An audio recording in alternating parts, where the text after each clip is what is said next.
So I'm taking the risk. I'm going to do a little bit more video blogging, and I very much could get punched in the face.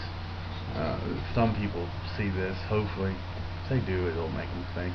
But anyways, I was reading out of my Message Solo, the devotional Bible, and it was talking in 2 Samuel, I think it was chapter 19, about how David was mourning over Absalom's death, even though Absalom, his son, hated him. And Joab told him, quit regretting this, quit living in the past, because if he was still alive, you'd be dead. But in all while, pretty much what it's saying is quit living in the past. And I think the problem with a lot of churches who have been hurt in the past is they keep living there and they don't want to push forward.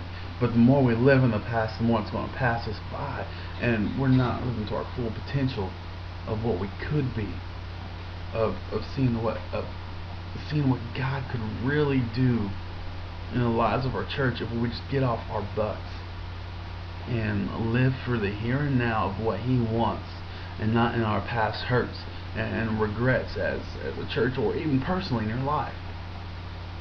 We have to keep pushing forward.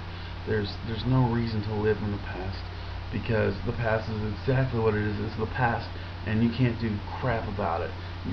It's there. It's part of your life. Deal with it. Move on. I think that's where a lot of churches are, especially some that are trying to make a transition from an older style to a newer style. And granted, it's not about the styles, but people are hurt by quick changes, and